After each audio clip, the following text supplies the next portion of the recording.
งต้องหลวงพ่อที่ปรึกษาเจ้าคณะอำเภอสันกำแพงได้เป็นองค์ประธานสงฆ์พร้อมกับทางครูบาอาจารย์เจ้าคณะพระสังฆาธิการหลวงพ่อเจ้าคณะอำเภอสันกำแพงแม่ออนหลวงพ่อรองเจ้าคณะอำเภอสันกำแพงแล้วก็หลวงพ่อเจ้าคณะตำบลต่างๆในเขตอำเภอสันกำแพงแม่ออนได้โปรดเมตตาเป็นองค์สงฆ์รับทักษิณานุปทานแล้วก็เจริญพุทธมนต์ถวายทานเสนาสนะในกรอบเย้าวันนี้ต่างก็ได้ทยอยเดินทางมาณสถานที่วังแก้ววัดป่าเหวสันกุเลยฮอที่นี่ใกล้จะพ้นแล้วตอนนี้ก็เจริญพรญาติโยมขึ้นมาเตรียมความพร้อมเตรียมกับบริหารได้เมื่อได้เวลาแล้วก็จะได้เริ่มประกอบพิธีในทางพุทธศาสนาต่อไปเอง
ไม่จ่ายครับ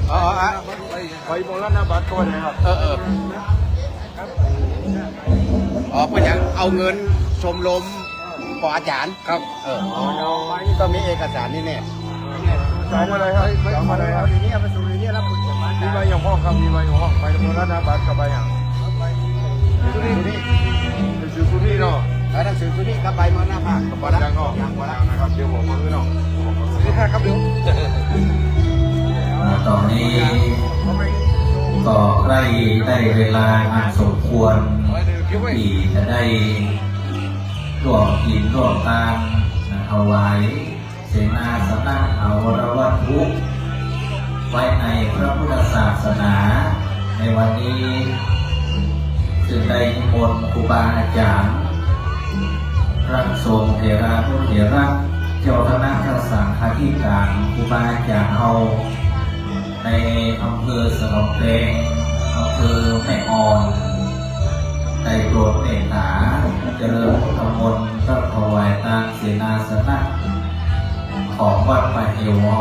ที่นี่ซึ่งกำหนดการนั้นจะเริ่มเวลาประมาณ10 นาฬิกาตอนนี้ขอล่วงเลยมาพอสมควรแล้วเพราะฉะนั้นญาติโยมหมู่เฮาทั้งหลายก็พากันขึ้นมาหน้าพร้อมเพียงเลี้ยงหน้ากับบนวิหารจะได้ร่วมกันกินกันตามสำเร็จรุ่ร่วงตามดังเจตนาปรารภของหลวงพ่อท่านพระครูปิยวรรณกรซึ่งท่านได้เป็นประธานในการบูรณะปฏิสังขรณ์เสนาสนะแล้วก็จัดสร้างถวายไม้ ในส่วนของหอไตรพระเจ้าหลวงแล้วก็องค์พระธาตุเจ้าเจดีย์ในวันนี้ไปนั้นแล้วก็ขอเจริญพรตามผู้นำทางฝ่ายนฤฮัตขอกำนันเตรียมสร้างโพธิก็ดีแม่กำนันก็ดีทีมงานผู้ใหญ่บ้านคนหลวงผู้ช่วยคณะกรรมการวัดประเหี่ยวเฮาก็ดีคนเฒ่าคนแก่อุบาสกอุบาสิกาเอาคนที่ได้กินได้ตามรวมกันมาก็จะเดินพรขึ้นมาบนที่หานี้ตอนนี้คณะสงฆ์ได้โปรดเมตตาเดินทางมาจะครบแล้วก็จะได้เลิกประกอบพิธีทางศาสนาต่อไปวันนี้ได้รับเมตตาจากศีลธรรมกรรมการกรรมฐานของพ่อแม่ครูบาอาจารย์หลวงพ่อท่านพระครูปิยธรรมทัตที่ปรึกษาเจ้าคณะอำเภอสันกำแพงเจ้าอาวาสวัดทุ่งต้อมเป็นองค์ประธานสงฆ์หลวงพ่อท่านพระครูจิตตังพัทราพรเจ้าอาวาสวัดโรงธรรมสามัคคีรองเจ้าคณะจังหวัดเชียงใหม่ลำพูนแม่ฮ่องสอนธรรมยุทธได้โปรดเมตตาเดินทางมาแล้วหลวงพ่อท่านพระครูสุพลคุณาธาดาก็ได้เดินทางมาแล้วถึงหน้าปัดนี้นิมนต์ไหว้สาบารมีหลวงพ่อครับ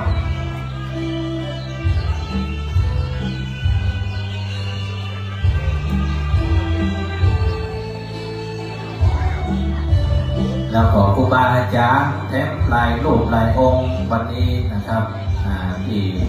ได้โปรดเมตตากับคณะศรัทธาคณะสงฆ์คณะศรัทธาของวัดป่าเหวกับคุณเลยของเราที่นี่ชื่อเต็มนั้นว่าป่าเหวสังคุเลยเราเขียนติดไว้ที่ป้ายหน้าวัดแต่ว่าเอาเดี๋ยวเอิ้นกันในที่ว่าวัดป่าเหวหรือว่าวัดป่าเหวที่จริงเหวนี่ถ้าจะถูกต้องก็คือสังเกตหอดีสังเกตระยะโมเบนคือต้นเหวนั่นเองแต่ว่าต่อมานั้นเทียนไปเป็นป่าเหวเหวมีไม้เตกู้นะครับอันนี้ก็คือเดิมก็คือวัดป่าเหวสังกุเลยเป็นวัดเก่าแก่วัดเก่าวัดเดิมมาแต่เดิมเพราะฉะนั้นคณะศรัทธาถวายความเคารพในศีลธรรมกรรมฐานเมตตาธรรมของหลวงพ่อพระครูวิมลยานประยุทธ์เจ้าคณะอำเภอสันกำแพงวัดร่องวัดแดงตอนนี้หลวงพ่อได้เดินทางมาถึงสถานที่พวกแก้วทั้งสามวัดประเหี่ยวของเราที่นี่แล้วก็ขอน้อมถวายความเคารพในนามคณะสงฆ์คณะศรัทธาวัดป่าเหวแล้วก็ตำบลสันกำแพง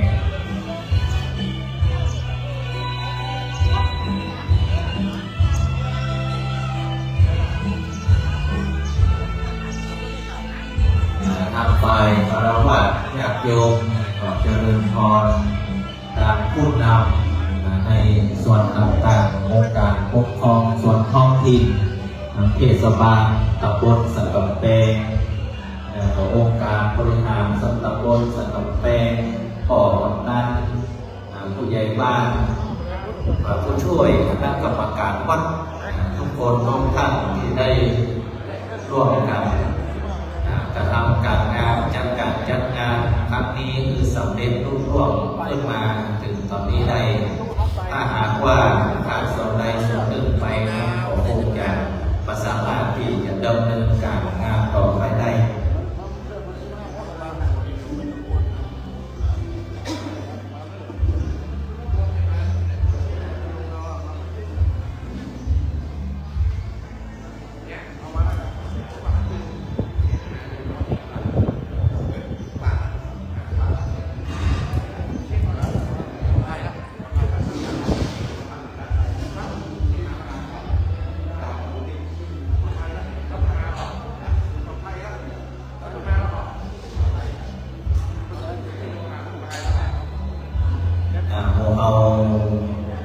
คณะสงฆ์คณะสังฆาวัดป่าเหวสัตว์เลยเอาในวันนี้โอกาสอันเป็นมังคลาแห่งวันละลึกที่จะได้ร่วมกันกินทานสร้างบุญสร้างบารมีในโอกาสที่จะได้ถวายทานศีลอาสนะอาวรวัตถุต่างๆที่เราได้ร่วมกันสร้างกำแพงบูรณะปฏิสังขรณ์ได้เสร็จเรียบร้อยแล้วก็จะได้ยกถวายทานจะเป็นฉันทะปฏิแก่พระสงฆ์ทั้งนั้นให้ได้เป็นสมบัติอันบริสุทธิ์ในทางพระพุทธศาสนาตามอริยประเพณีพื้นบ้านและทางเราณตอนนี้ก็ได้สมควรแก่การแก่เวลาความศรัทธาของเรานั้นก็มีประมาณได้ร่วมกันสร้างกันแปลงจัดการจัดงานมาถึงตอนนี้ใกล้จะบรรลุใกล้จะเสร็จรุ่งร่วงแล้วแห่งวันระลึกแล้ว เพราะฉะนั้นตอนนี้เมื่อเกิดความพร้อมเพรียงกันขึ้นณที่นี้แล้วการเวลาก็ได้ล่วงเลยมาคือการอันสมควรที่จะได้กินได้ทานแล้วก็จะได้ร่วมกันตามพิธีการถวายทานศีลอาสนะอาวรวัตถุโดยมีพระอาจารย์พระสงฆ์องค์เจ้าสุนิสีนิธรรมที่ได้โปรดเมตตามาเป็นพระนาบุญเป็นบุญญาเขตของเราทั้งหลายวันนี้จำนวน19 รูปท่านทั้งหลายทั้งปวงก็ได้เมตตาได้เดินทางมาถึงสถานที่นี้เรียบร้อยครบแล้วก็จะได้ทำการเริ่มพิธีเข้าสู่พิธีการตามพุทธศาสนาในวันนับโอกาสต่อไป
จะได้เข้าสู่พิธีกรรมทางศาสนาในโอกาสถวายทานศีลอาสนะอาวรวัตถุของพระมเหโรในเบื้องต้นนี้จะได้ขอเจริญพรว่าที่ร้อยตรีปัญญาบุญประดิษฐ์นายกเทศมนตรีเทศบาลอำเภอสันกำแพงได้เป็นประธานเข้าชุดแก่ผู้บูชาพระรัตนตรัยเบื้องหน้าองค์พระประธานเจ้าเป็นที่ไหว้ที่ศาลของพระนายเขาเจริญพร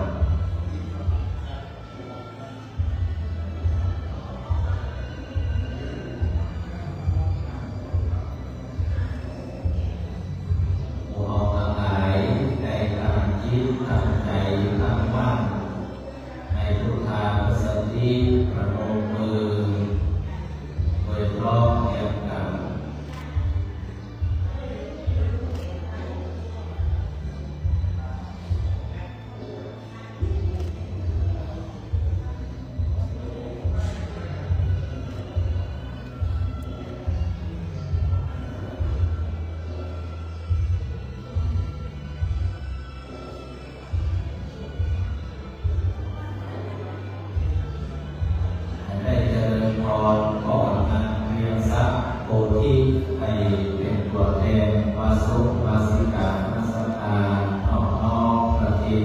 ศีลขอศีลในองค์ประธานสงฆ์ของพ่อท่านก็คือที่นักธรรมะ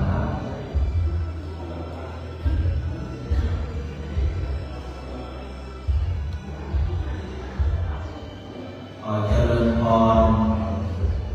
อัศราพุทธิวันรองนายกเทศมนตรีเทศบาลตำบลสังกำแพงได้เป็นตัวแทนเข้าดอกน้อมทุกเทียนอักษรพรปากพระพุทธมนต์เจริญพร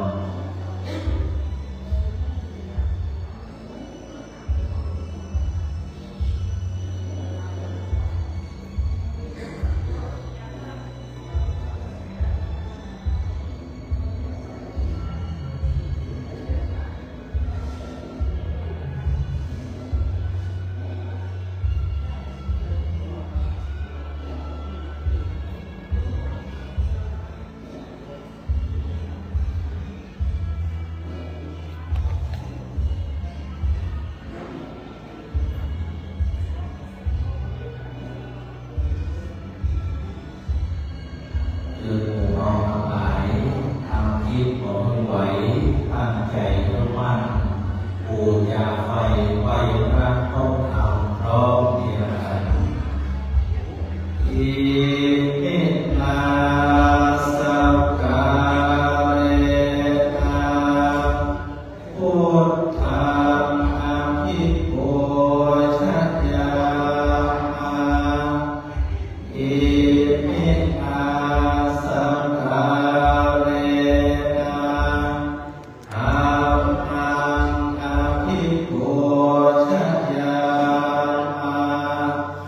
อิมินา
ติสิทธิยา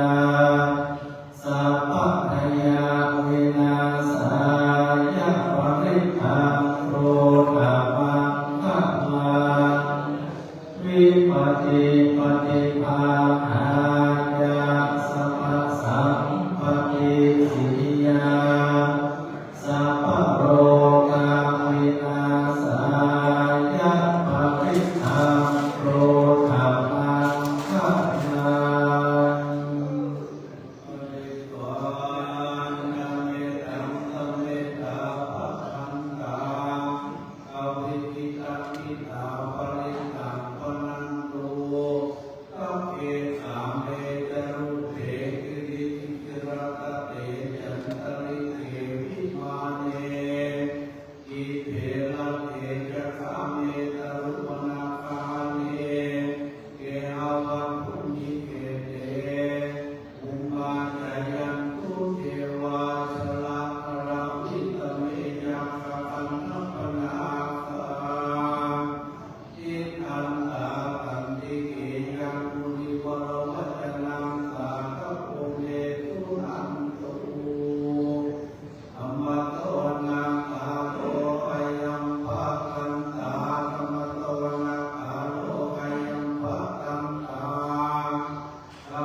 โนวัตตวาสัพพะสัพโพ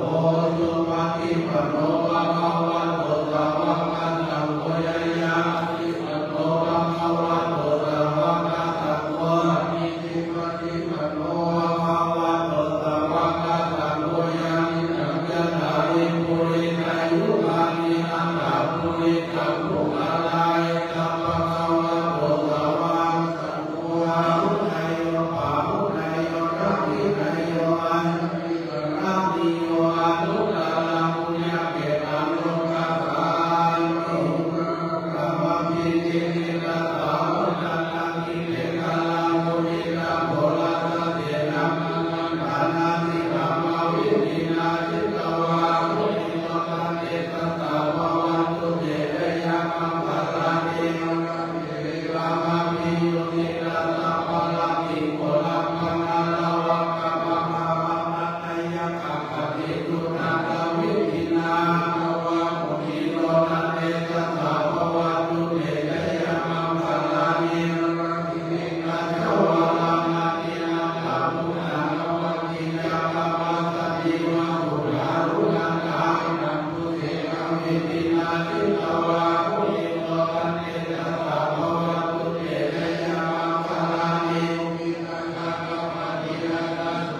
ตุยา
ดีๆจะได้โอกาส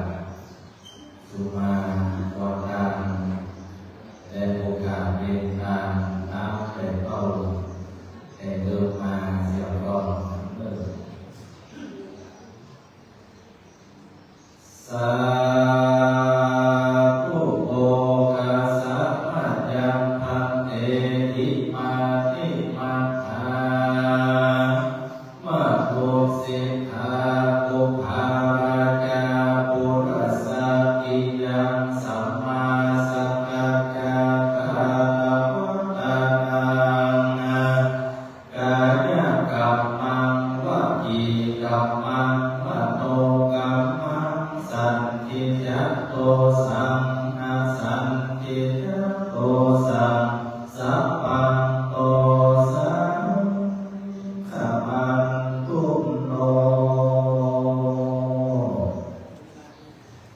อากา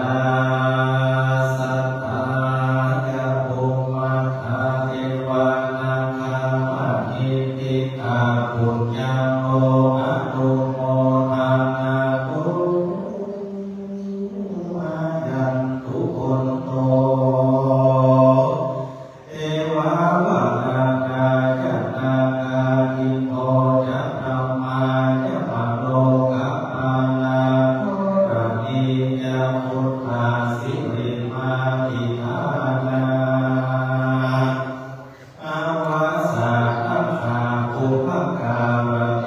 วโมทันตุตาเสเทมัสสมาตุเกหิยะตุโมทัพพานาโอนโตฟังปะฟังนาภูมิเตเต้าภูมิมันคือการเต้าเก็บลงในหนองพุทธานาคือพระเมตตาไลตนดูฟ้าโลกเนื้อจาคันพญาอินพญาพรหมพญานกตนวิราชดุงเรืองไรจะตุโลกาปาพระไข่สีเท้าราโมอินมาทุสะโลกาติอัมมริยานาฟาราวันนาพวไทยภูรวมก็ขุนพระมีนันตาจะกวาหาพระมหาก็ไทยฟ้าตำไทยหอดทุกหน้าน้ำมาไทยไทยสวนตำภูมิอันกันทัพนาไมสีไทยลาเอาเวทีทิราเอาโยมราชนาจา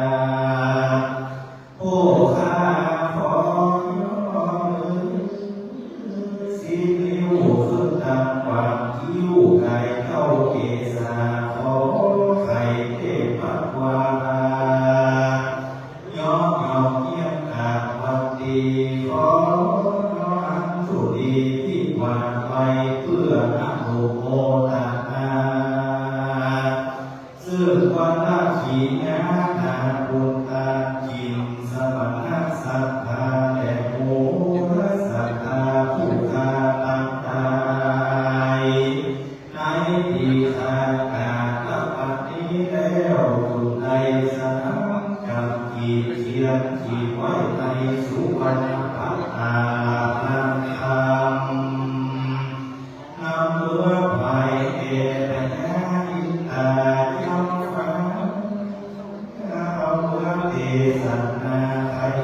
หาของนาบูนาทั้งหลายนี้สร้างสิ่งสร้างในองค์ธรรมสัมมากัสสนาเป็นนาโอทันตาต่อเต้ายอดปฏิโยสาเดวันโยสันติสิโนวะนาโตทิโมเนภะสเสนาปะหันติวิจโย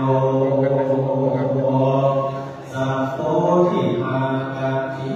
ทางพุทธังอันว่าพระพุทธเจ้าตนที่นามาที่ว่าสังผู้ข้าไว้ทุกวันนี้ ตมานิธรรมังน้อมอันผู้ดีสิบนิ้วคุณกำวันยิ้วไก่เกาเกษาพันปัตตมาพิสังฆานา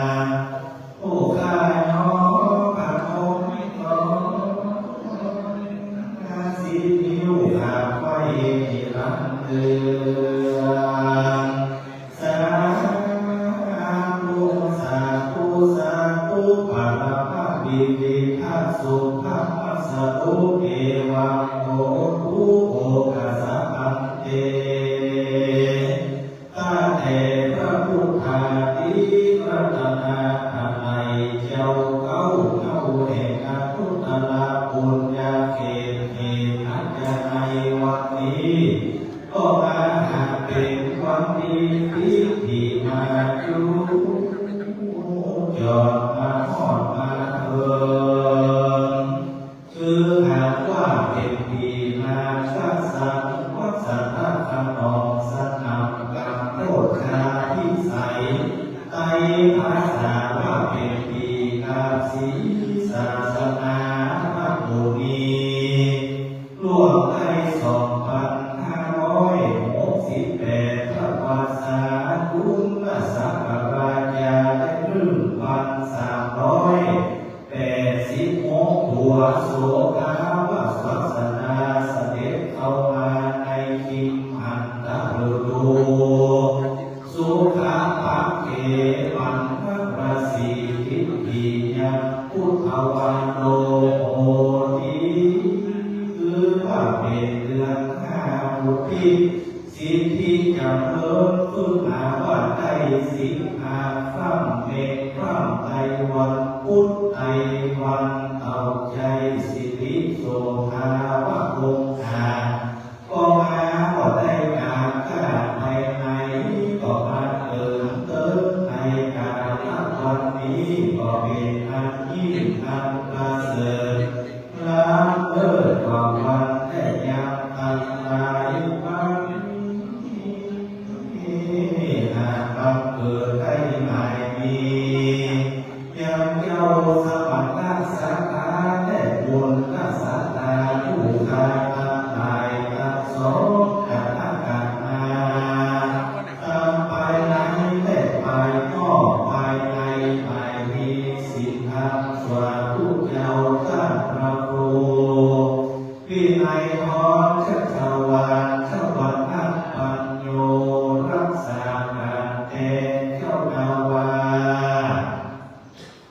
ว่าป่าเอวสันกุลอยที่มีท่านเจ้าเนขาทุกการเจ้าคณะอำเภอสังกำแพ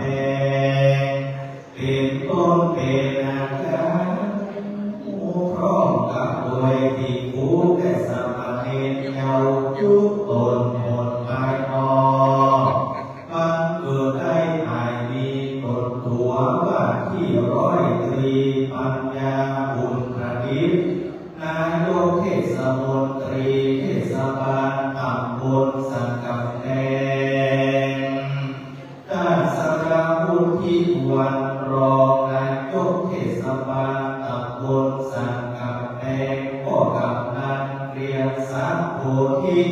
พ่อกำนันตำบลสังกำแพงเป็นต้นเป็นอาการพร้อมกับตัวอุบาสกอุบาสิกาญาติโยมสาธุชนวันโอออกของไทยคนเหนือผู้ได้อุปถัมภ์อุปถากดูแลขอคอยคำจูพักวาพักป่าเหวสันกุเลยฐานันตมะวิเศษตัตตินีตั้งหมายตั้งว่างอันอยู่ในอาณาพิสาอนุพิสาก็ได้บานกันโดดเยื่อเข้ามาในความเกี่ยวทั้งสามอาอันตรที่นี้ก็ได้พร้อมกับลูกเราอาเดชเมไทยมันก็มีเอกามหันตสัทธาสามัคคีพร้อมเพียงกันทุกผู้ใหญ่น้อยใจยิ่งก็อันตรีล่ำเปิด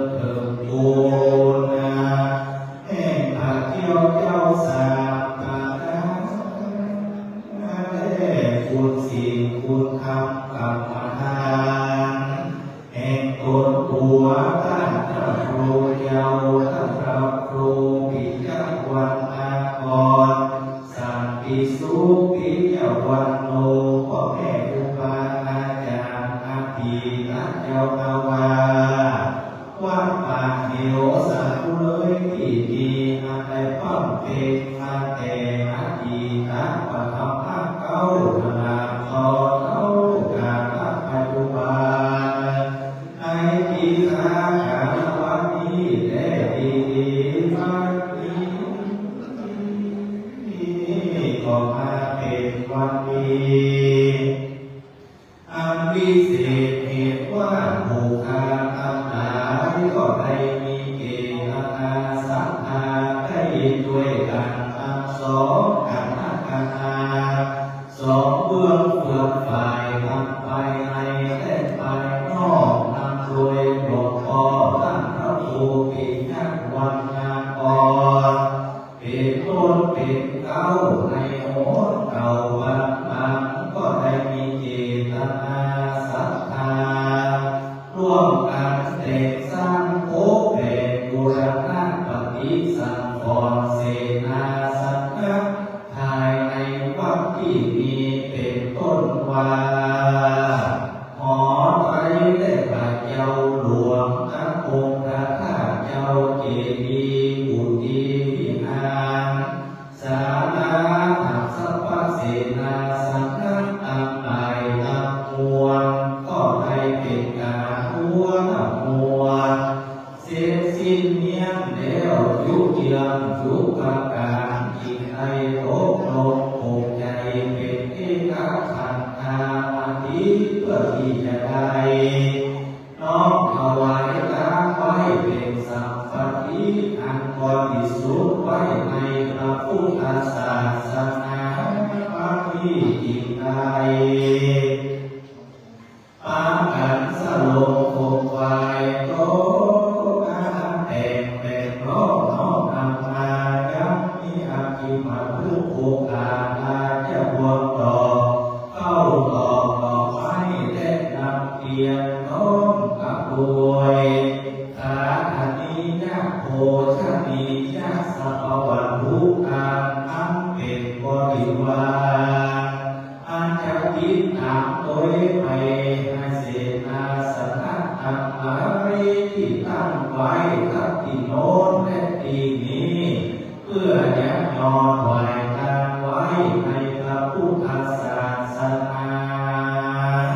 บัดนี้แม้ว่าพระเกี่ยวเจ้าทั้งสามประการมีธรรมเมตตาปฏิกาหักเอาแล้วขอจุดให้เป็นพระราชนิสงฆ์แก่ตนตัวผู้ค้าทั้งหลายแต่ดีสิทธิสัพพทา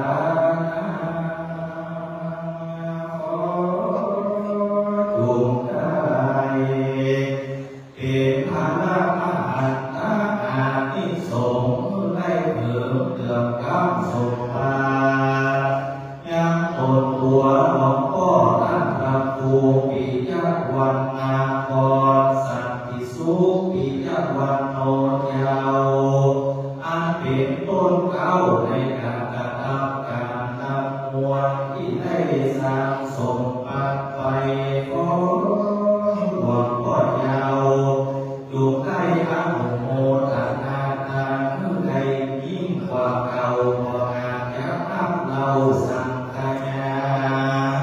เมื่อบาโพธิ์เป็นเข้าทิพย์น้ำทิพย์สิบประการเป็นวิมานปราสาทอันเพียรราชทุกทีสุขฝังสียิ่งยอดในเทวโลกห้องสวรรค์เป็นดังเวจยันภาษาแห่งเท้าอิทธาสาสเมปัตตาได้เป็นวิมานอันวิเศษในกรมเทพอันยิ่งอันสูงยิ่งยอดประเสริฐโอษเป็นปายสัพพทินายได้ปรากฏในทุกสิ่งตามที่ตนข้าเจ้าจะสังยิ่งเปิดใจสิ่งใดเมื่อได้บังเกิดเป็นของที่เกิดนานาหรือว่าเมื่อข้าเจ้า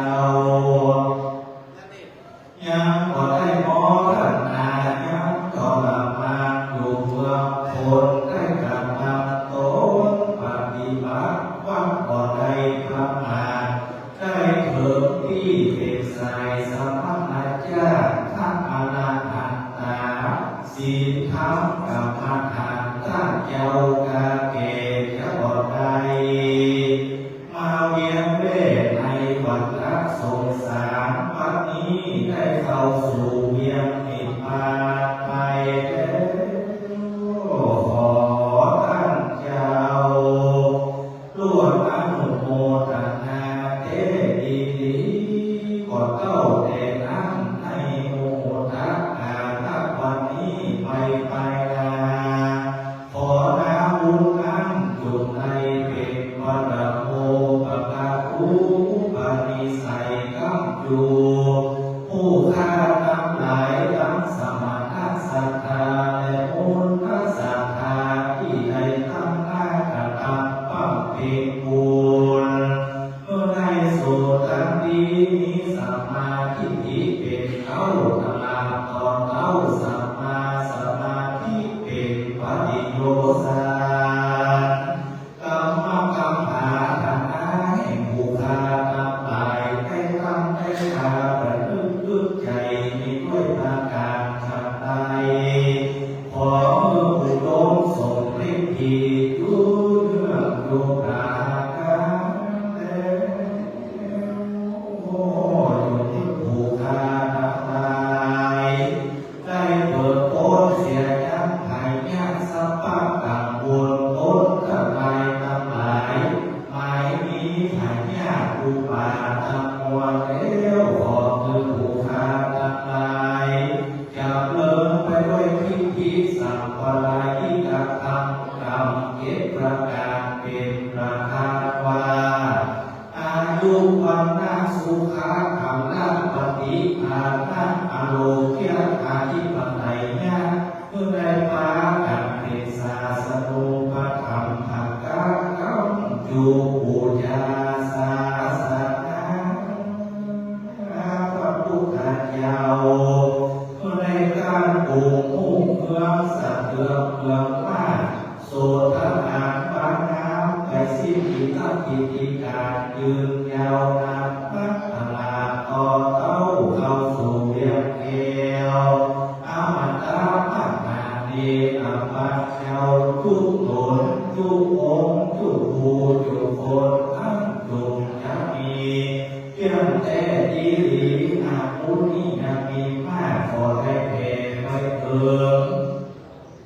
ญาติอาสัมปันธโมสาอุปาสกะอุปาสิกาวัดป่าเหวสัตว์ผู้เลยที่มีอยู่ผู้อยู่คนที่ได้ร่วมกันกระทำปั้มเพลงสร้างป่าเหล่านี้ขอคอยวัดวาอาเตเราก่อนร้องว่าวัฒนาได้ถึงการน้อมนาไปก่อนแล้วบุญนี้เขาเจ้าทั้งหลายได้ร่วมรับน้ำโมทนาทานพ้นเสียที่ยากเมื่อได้ผ้าเสียที่ทุกข์ใจเถิดสูงสวรรค์ยักฟ้าวิมานแม่เมืองกันจุผู้จุคนน้ำจุจะมีบุญนี้ในแผ่พับอานีแผ่นนาจุตัวสา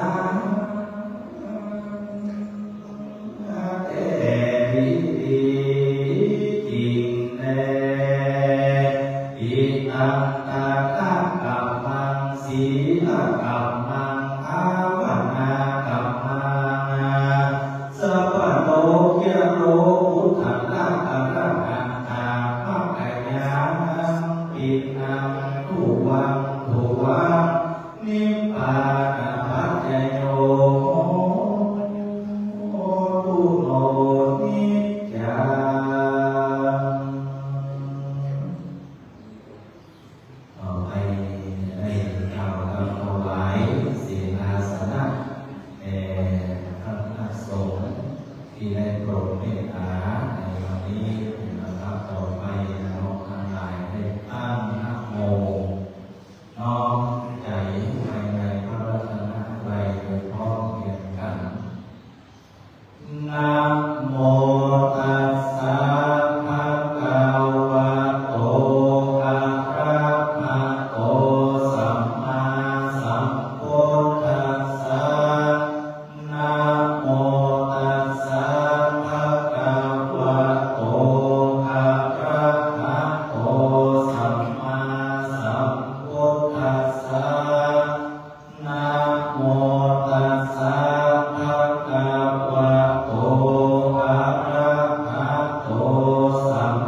อาคาถาอาคาตัสสะตุทิสัสสะภิกขุสังคัสสะนิยาเทมาสาธุโนภันเตภิกขุสังโฆอิมานิเสนาสนานิปฏิคันหาตุอัมหากังทีฆะรัตตังหิตายะสุขายะข้าแต่พระสงฆ์ผู้เจริญข้าพระเจ้าทั้งหลายขอมอบถวายเสนาสนะเหล่านี้แด่พระภิกขุสงฆ์ผู้มีในทิฏฐังสีที่มาแล้วก็ดียังต่อมาก็ดีขอพระภิกขุสงฆ์จงรับเสนาสนะเหล่านี้ของข้าพเจ้าทั้งหลายเพื่อประโยชน์และความสุขแก่ข้าพเจ้าทั้งหลายสิ้นกาลนานเทอญสาธุ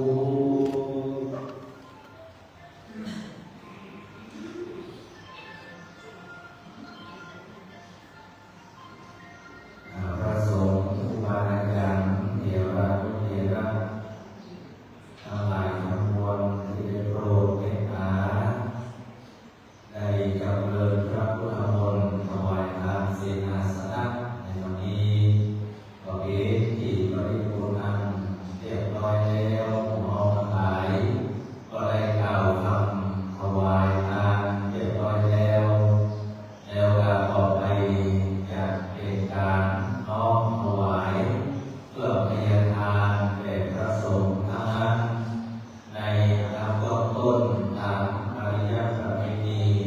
เอาทั้งหลายจะได้น้อมถวายพยาทานบูชาพระพุทธเจ้าอันเป็นพระองค์เก้าแห่งทางบุญเขตอมรจะได้ขอเมตตาบารมีธรรมศีลธรรมของท่านอาจารย์ด้านพระครูวินัยกรชัชวาลชวนาปัญโยผู้รักษาการแทนเจ้าอาวาสวัดป่าเหวได้เป็นประธานในความนอบน้อมถวายในทานบูชาพระเจ้าท่านวันนี้ไว้สามวันนี้ครับ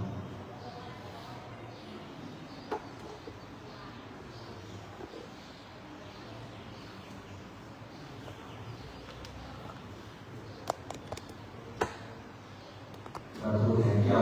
คือบอกเป็นเนื้อนาบุญนายิ่งในโลกตรงนี้นาบุญใดที่จะยิ่งไปกว่าพระพุทธเจ้าเพราะฉะนั้นพระพุทธเจ้าจึงเป็นประธานก่อนสรรพสิ่งทั้งมวลในการดีการทานมาได้น้อมถวายทานกับพระเจ้าเป็นประธมเริ่มต้นเรียบร้อยแล้วจะได้เข้าน้อมถวายให้ทานในพ่อแม่ครูบาอาจารย์พระสงฆ์เวลาพ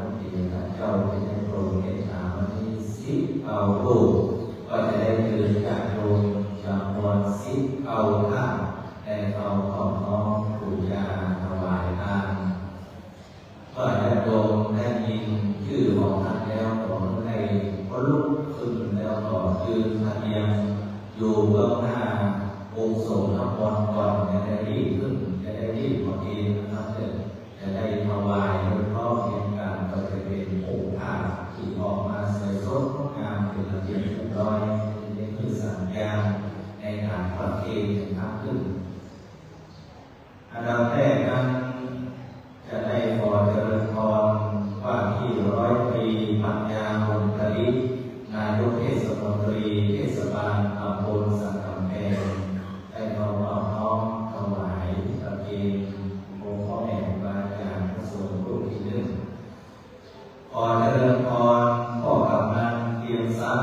ธิ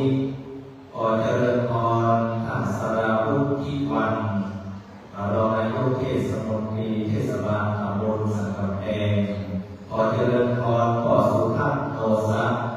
พ่อหลวงสมบูรณ์มณีอรุณฉายอาจารย์นันทนาคำมูปินแม่อรุณีช่อชูวงศ์แม่สุรังอุปรักษ์แม่อัมพรวงศาแม่บัวพันธ์พุทธรงค์แม่สุนากันจีนักร้อยตำรวจเอกพิสารสุขเจริญคุณโยมไทยบูรณ์ไซธรรมคุณโยมอเนกธรรมกรเรียนเป็นนะครับคุณรัตนายินถาคุณโยมวรวิทย์อารีหนูคุณโยมพิบูลใจพุ่มคุณโยมอุไรยินถาโยมแม่บุญดวงกันจีนักคุณโยมรุ่งจิตราชัยวงศ์และสุดท้ายคุณโยมทองไม้พักลาครับถ้าพบกันแล้วของร้านตรงนี้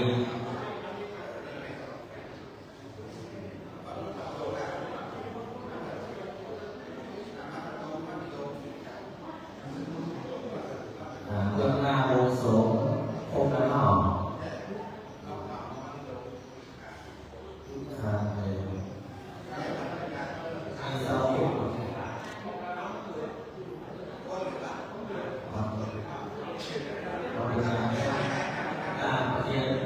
ข้อมูลในการเลิกแบบนี้นะทางที่สองคนได้สำเร็จผลนะคูณสองเลิกมาใช้สองคูณสองดูกันที่ข้อการเป็นข้าวที่สวยสดงดงามคือการเรียนเรียบร้อยและศรัทธาพระธรรมอย่างเราเลิกวันนี้เป็นบุญในพระองค์วาระแรกจะเดินพรในครับที่ทำลองเดิมที่ทำงาน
วันนามิพันเตสัพพังอาภาราทังคัมมานาเปพันเตปะยังตังปุญญังสามินาโนโมติตัมมังสามินากาตังปุญญังไมหังตาตัปปังสาธุสาธุอะโุโมตามิ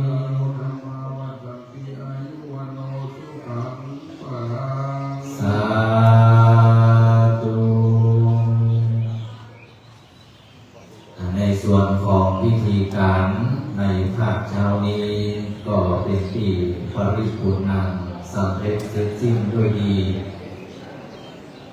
สำหรับสถานที่เลี้ยงเพลงนะครับขอถวายครูบาอาจารย์อยู่ทางด้านศาลาทางหน้าอุโบสถนะครับตรงทางด้านทิศตะวันออกของปราสาทเป็นสถานที่ถวายพระอาหารเพลงครูบาอาจารย์พระสงฆ์องค์เจ้าเอาทุกรูปนะครับอยู่ที่นั่นขอญาติโยม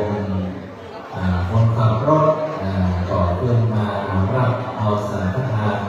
ของแต่ละวัดแต่ละวาไปนะครับส่วนญาติโยมคณะศรัทธาวัดไปเหวเอาก็เจริญพรตามอัธยาศัยไปก่อนในช่วงนี้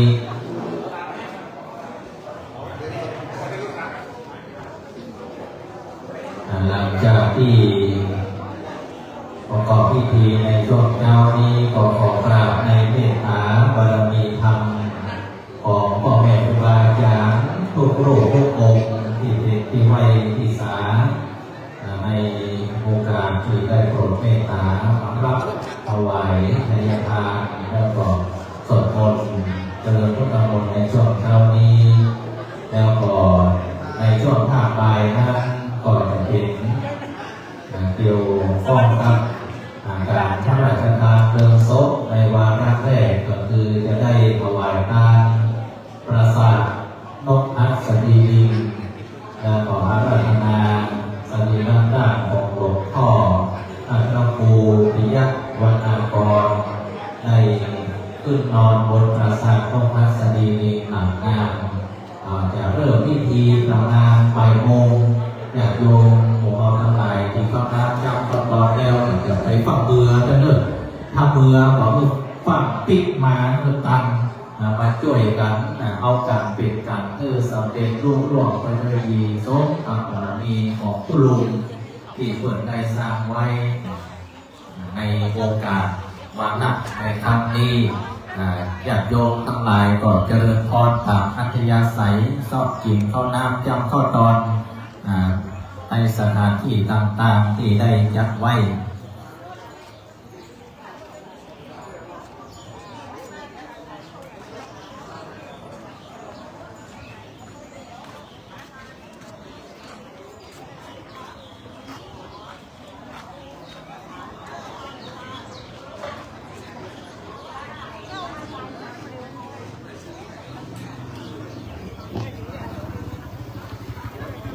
ฮัลโหลเจ้าพี่น้องบ้านปลาเหวเจ้าตั้งหลังมีโรงทานก๋วยเตี๋ยวนะเจ้าเจอตั้งหลังได้นะเจ้าพี่น้องบ้านปลาเหวสถาตามบ้านหรือบ้านปลาเหวนะเจ้าตั้งหลังนะเจ้ามีก๋วยเตี๋ยวมีก๋วยเตี๋ยวตีอันห้องครัวนะเจ้าเรียนเชิญได้เลยนะเจ้าแล้วบ่ายโมงนะเจ้าบัดนี้มาตรงเวลาตัวเขาจะได้เอาหลวงสรีระหลวงพ่อนะเจ้าลงมาในส่วนของการทำพิธีก๋วยเตี๋ยวอยู่ทางโรงครัวพระเจ้าเรียนเชิญได้เลยครับเนาะตอนนี้ก็ในส่วนของตั้งลุ่มนะครับก็จะใช้เสียงก็สามารถใช้เสียงได้ปกติหนึ่งเพราะว่าช่วงตะกี้เราได้ประกอบพิธีทางศาสนาขออนุญาตนะครับเนาะขอบคุณนะครับสำหรับพี่น้องศรัทธาบุญเจ้าภาพหลายคนหลายท่านที่ได้เป็นตัวแทนในการเข้าถวายผู้ปัจจัยที่จะทำแด่พระคุณเจ้าในช่วงข้าเจ้าของวันนี้ก็เสร็จสิ้นเรียบร้อยสมบูรณ์ครับขอบคุณนักศิลป์นักบุญทุกท่านท ที่ได้ตั้งคิดตั้งใจมาร่วมในการประกอบพิธีทางศาสนาในการทำบุญกุศลศพของหลวงพ่อพระครูปิยะวรรณกรนะครับแล้วก็ในช่วงบ่ายโมงตรงเด้อนะครับบ่ายโมงตรงขอขอบคุณไปยังคณะสัทธานาบุญกัลยาณมิตรกัลยาณธรรมทุกท่านที่จะเดินทางมาร่วมในการเข้าขบวนนะครับเนาะขอเมตตาเด้อชุดที่จะได้รับมอบหมายที่ได้ทำหน้าที่ก็ขอให้ใส่ชุดที่ได้แจ้งกันไว้นะครับและสำหรับพี่น้องประชาชนหลายๆท่านที่จะเข้าร่วมขบวนก็ขอเมตตาใส่ชุดขาวนะครับเนาะก็คือชุดที่เราจะใส่ไปในการปฏิบัติธรรมเพราะว่าวันนี้จะเป็นงานบุญที่ยิ่งใหญ่ครั้งหนึ่งนะครับซึ่งตอนนี้นะครับตอนในส่วนของพระทหารเพลงสำหรับพระคุณเจ้านะครับในส่วนของตั้งเจ้าหน้าที่ตั้งแม่ครัวอันใหม่มีตั้งแม่กำนันมณีดาโพธิก็จะไว้รับรองบรรดาพระคุณเจ้าที่ได้โปรดเมตตาได้มาในการประกอบพิธีทางศาสนาซึ่งนะครับพี่น้องเจ้าขออนุญาตประกาศประชาสัมพันธ์นะเจ้าคนผู้ชายทั้งหลายหลังจากกินข้าวตอนแล้วนะเจ้าเวลาเที่ยงนะเจ้าของมารวมตัวกันที่หน้าวิหารนะเจ้าเขาจะมีการปูต่อตั้งแต่ตอนเที่ยงเป็นต้นไปนะเจ้าพี่น้องสถาคนผู้ชายทั้งหลายนะเจ้าเวลาเที่ยงนะเจ้าก็กำนันขอนัดเจอกันที่หน้าพระวิหารเพื่อจะทำการปูตองนะเจ้าเพื่อปูตองรอบพระวิหารนะเจ้าพวกกำนันขอบอกกันว่าผู้ชายนะเจ้าคุณผู้ชายทั้งหลายนะเจ้ารีบกินข้าวเลยนะเจ้าก่อนเที่ยงเพื่อมารวมตัวกันที่หน้าพระวิหารเราจะช่วยกันปูตองนะเจ้ารอบพระวิหารแล้วบ่ายโมงเราจะเอาหลวงพ่อสรีระหลวงพ่อลงจากเข้าวิหารนะเจ้าคุณผู้ชายกระจายไปกินข้าวเลยเจ้าแล้วเดี๋ยวเรามาช่วยกันปูตองเวลาเที่ยงนะเจ้าก็กำลังนัดหมายเวลา12 นาฬิกาเหลือเที่ยงนะเจ้าเจอเรื่องคณะสภาหลายคนหลายท่านรับประทานอาหารมื้อเที่ยงผมทานไว้บริการนะครับเนาะเรียนเชิญได้เลยนะครับ